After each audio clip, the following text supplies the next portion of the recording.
দেখো আজকে আমি চিংড়ি মাছের মালাইকারি করবো। এই যে চিংড়ি মাছটাকে ধুয়ে পরিষ্কার করে নিয়েছি, লবণ হলুদ মাখিয়ে নিয়েছি।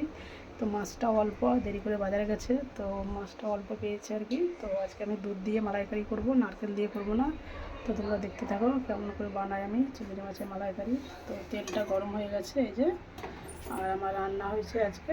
তো এখানে ভাত করেছি, আর এখানে কচু দিয়ে পেঁপে দিয়ে মুসুরি ডাল করেছি। টাটকা পেঁপে আর কচু খুব ভালো লাগে এই যে। আর এখানে পটল ভাজা করেছি পেঁয়াজ দিয়ে, পোস্ত ছড়িয়ে দিয়েছি, খুব ভালো লাগে। আর এই দিকটায় হয়েছে আমার চাটনি। তো তোমরা ঠিক আছে দেখতে থাকো আমি কী করে চিংড়ি মাছের মালাইকারি বানাই। তোমার তেলটা গরম হয়ে গেছে, মাছগুলো ভেজে নেব। তো মাছগুলো আমার ভাজা হয়ে গেছে এই যে, বুঝতে পারছি লাল লাল করে মাছগুলো আমি তুলে নেবো।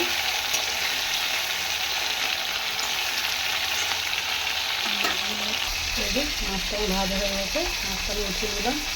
তো ওই তেলেই আমি তেজপাতা দিয়ে দেবো, গোটা গরম মশলা, এই যে দারচিনি লবঙ্গ এলাচ সব দিয়ে দেবো। তারপরে পেঁয়াজ দিয়ে দেবো, পেঁয়াজটা একটু লাল করে ভেজে নেবো। তো এবার আমি চিনি দিয়ে দেবো। চিনি দিলে বেশ কালারটা আসে ভালো, আবার টেস্টও হয় ভালো। চিনি দিয়ে একটু নেড়ে নেবো।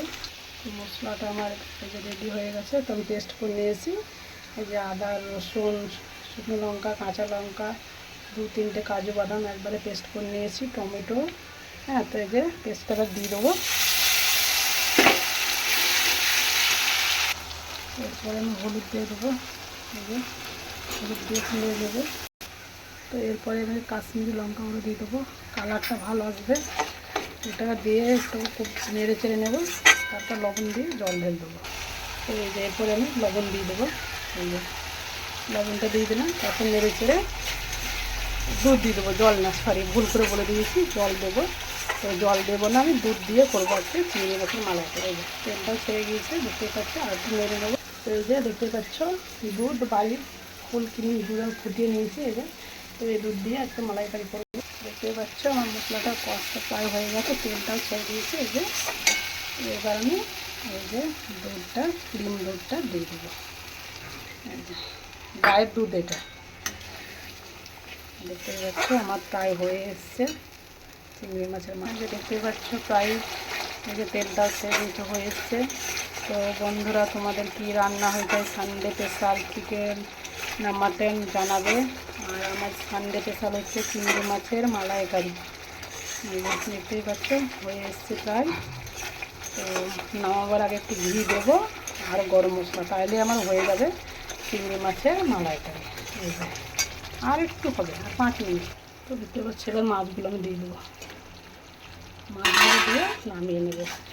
নামার আগে একটু ঘি দেবো আর গরম মশলা, ব্যাস আমার রেডি চিংড়ি মাছের মালাইকারি। দেখতে পাচ্ছি রেডি আমার চিংড়ি মাছের মালাইকারি, চিংড়ি মাছের। তো এবার একটু ঘি দিয়ে দেবো 1 চামচ মতন, এই যে এটা আমার বাড়ির ঘি বানিয়েছি আমি, এই যে একটু ঘি দিয়ে দিলাম, বেশ ভালো লাগবে খেতে, ঘি দিলে টেস্ট হবে। আর সামান্য একটু গরম মশলা দিয়ে দেবো, এই যে তো আমার রেডি দেখতেই পাচ্ছ চিংড়ি মাছের মালাইকারি। তো এবার নামিয়ে নেব। তো দেখতেই পাচ্ছ আমি নামিয়ে নিয়েছি কড়াই থেকে এই যে বাটিতে। তো আমার চিংড়ি মাছের মালাইকারি রেডি। এই যে তোমরা দেখলে আমি কেমন করে বানালাম, তোমরা একবার এইভাবে বানিয়ে দেখবে, ভালো লাগবে। তো ঠিক আছে, আজকের আমার দুপুরের মেনুটা কেমন লাগলো জানাবে। স্পেশাল হচ্ছে চিংড়ি মাছের মালাইকারি।